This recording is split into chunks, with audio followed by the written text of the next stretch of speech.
গ্রামীণ রান্নাঘর প্রো চ্যানেলে সবাইকে স্বাগত। আজকে আমি আর মা আবার হাজির হয়েছি আরেকটি মজাদার রেসিপি নিয়ে, তিলে খাজার রেসিপি। একদম পারফেক্ট দোকানের মতন তিলে খাজা বাড়িতেই তৈরি করা যায়। এটি তৈরি করতে মাত্র দুটি উপকরণের প্রয়োজন হয়। এই রেসিপিটি পুরো মন দিয়ে দেখবে, তাহলে বুঝতে পারবে কিভাবে তৈরি করছি। চলো আর কথা না বাড়িয়ে শুরু করছি। এই তিলে খাজা তৈরির উপকরণগুলো আমি তোমাদেরকে দেখিয়ে দিচ্ছি। এটা বানাতে লাগছে তিল আর চিনি। এখানে তিল নিয়েছি আমি 200 গ্রাম আর 100 গ্রাম নিয়েছি চিনি। তিলের থেকে চিনির পরিমাণ কম নিতে হবে, তিলটা পরিমাণে বেশি নিতে হবে। এখন আমি উনুনটাকে ধরিয়ে দিচ্ছি, কড়াইটাকে বসিয়ে দিচ্ছি। এই তিলগুলোকে আমি লো আঁচে কালার চেঞ্জ করে ভেজে নেব। এটিকে কিন্তু অনবরত নাড়তেই থাকবে, না হলে পুড়ে যাবে।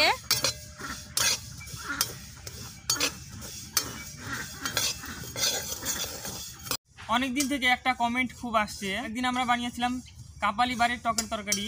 সেই রেসিপিটা দেখার পর থেকে অনেকেই বলছে তোমরা কি কাপালি ভাষাতে একটা রেসিপি বানাও, কাপালি ভাষাতে কথা বলো। কমেন্টটা দেখার পর থেকে ভাবছি ওই ভাষাতে একটা ভিডিও বানাবো। আজকে ভাবছি ওই ভিডিওটা বানাই। তোমাদের যদি ভালো লাগে বলবে, তাহলে আমরা ওই ভাষাতেই ভিডিওটা বানাবো। তো শুরু করছি আমরা এখন ওই ভাষাতে বলা। তোমরা বলবে কেমন লাগছে ভাষাটা শুনতে। তিলগুলো আমি নাড়বা আনছি, ভাজা হয়ে গেছে। এখন এগুলো নামামু, নামিয়ে তারপরে কড়াইতে জল দিমু, জল দিয়ে তারপর চিনি দিমু, চিনি দিয়ে ছিঁড়ে বানিয়ে তারপরে নামিয়ে তিলগুলা দিয়ে মিশামু। ভালো করে মিশিয়ে তাহলে নামিয়ে ঢেলে তারপরে বানাবো, আমরা তিলে খাজা বানাবো। কমেন্টসে মার বলে ভাজা হয়ে গেছে, তখন এটা তো নামান রাখবো। আমি একটা থাল নিয়ে আসছি, থালটা মুছে নেই, তারপরে থালের মধ্যে মার নামাইবো। ভালো করে মুছি, জল জানি থাকে না, তেলে কল নেই গিয়ে ধরবো। আচ্ছা ঠিক আছে, ভালো করে মুছপান নিচ্ছি। এই দেখো মুছা হয়েছে নাকি? হ্যাঁ হয়েছে, আর ভাষা না কোনো হয়েছে, তাড়াতাড়ি কর।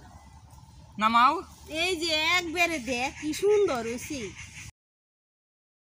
আমরা কি করছি জানো, ছোটবেলায় আমাগো পাড়ায় করছে কি, ডালিতে কইরা বেসপার নিয়ে আইছি। তখন কি করছি, বাবার কাছে পয়সা এসেছি, কয় কি পয়সা দাঁড়া, পয়সা দেয় না। ঘরে যা করছি কি, কত ডিবাটিতে করে চাল নিছি, চাল নিয়ে দৌড়ে যে কিনে খেয়েছি। হ্যাঁ পয়সা দেয় নাই, তখন পয়সা না দিলে কোনে পামু, চুপ করে কত ডি চাল নিছি। বেটা গো চাল দিছি, আর বেটারা আমাকে করছে কি, ওই তিলে খাজা দিছি।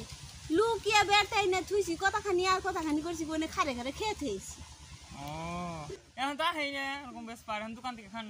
তাই তো কইছি থাকবে, তাহলে বেটাই বানিয়ে দে, বানিয়ে তারপরে খাবি। দেখো তিলটা ভেজে মা নামিয়ে দিয়েছে। আরটা দেখো কেমন হয়েছে, হালকা লালচে। ঠিক এমন করে ভেজে নিতে হবে। দেখো তিলগুলো নামিয়ে দিয়েছি, কড়াই বসিয়েছি। এবার আমি দিয়ে দিচ্ছি চিনি। এবারে আমি দিয়ে দিচ্ছি সামান্য জল, চিনিগুলো যেন ভিজে যায়। এখানে বেশি জল দেওয়ার প্রয়োজন নেই, চিনিটা ভিজে গেলে হয়ে যাবে। এবারে আমি চিনিগুলোকে মিডিয়াম আঁচে জাল করে রস করে নেব। কিছু সময় জাল করার পরে চিনি গলে গিয়েছে। এখন আমি বেশি জোরে জাল দেবো না, লো আছে আমি জাল দেবো। যতক্ষণ তারের সৃষ্টি না হচ্ছে তত সময় আমি জাল করতেই থাকবো। দেখো একটা আমি প্লাস্টিক নিয়েছি, চারকোনা শেপের আছে। এটাকে এই সাইডটা আমি কেটে নেব।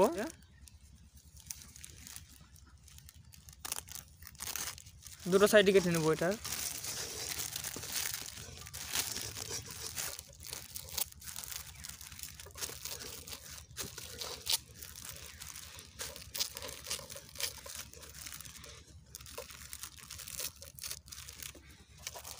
এই দেখো আমি কেটে নিয়েছি। বড় সাইজের একটা প্লাস্টিক নিতে হবে, এরকম সাইজের। দেখো এরপরে আমরা তিলে খাজাটা তৈরি করব।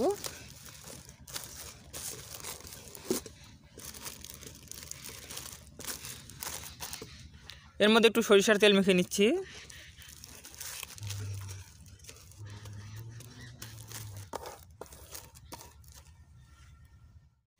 শিরাটা আমার জাল করা হয়ে গেছে।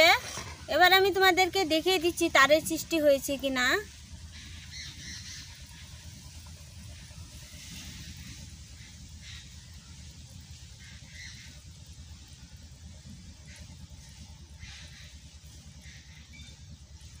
দেখো তারের সৃষ্টি হয়ে গেছে। এবার আমি নামিয়ে নিচ্ছি। উনুন থেকে কড়াইটা নামিয়ে নিয়েছি। এবারে আমি তিলগুলোকে শিরার মধ্যে দিয়ে মিশিয়ে নিব।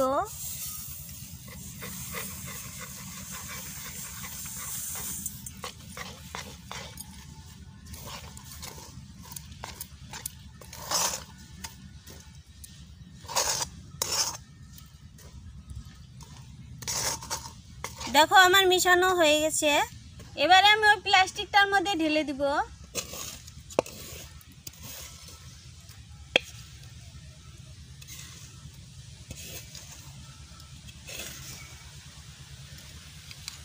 এবার আমি সমান করে বিছিয়ে দিচ্ছি।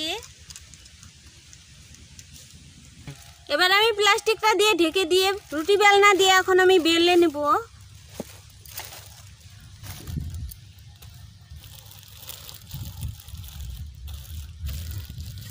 বেলে নিজেদের ইচ্ছা মতো মোটা চিকন করবে।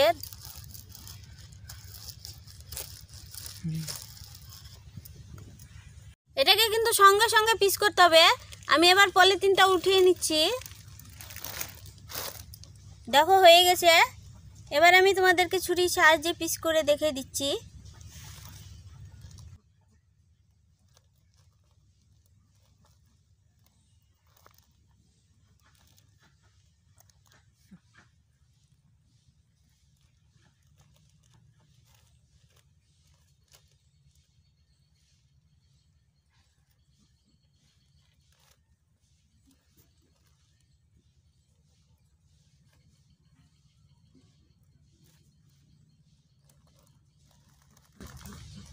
দেখো আমি পিস করে নিয়েছি।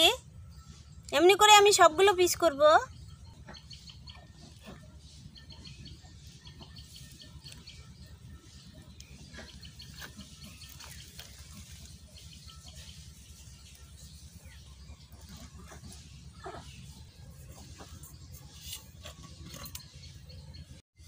দেখো আমি সবগুলো তৈরি করে নিয়েছি।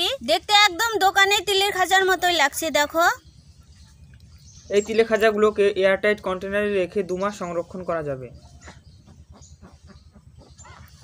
এবার আমি একটা ভেঙে তোমাদেরকে দেখিয়ে দিচ্ছি। দেখো কত সুন্দর খাজা হয়েছে।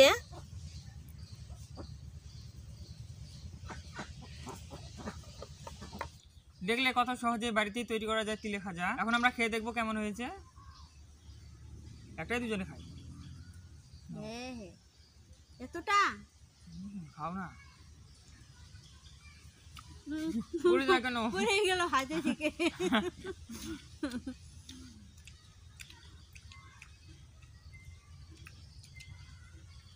না ভালো হয়েছে খেতে, দোকানের কেনা গুলোর মতোই খেতে লাগছে। সত্যি খেতে খুবই ভালো হয়েছে। তোমরা অবশ্যই বাড়িতে বানাবে।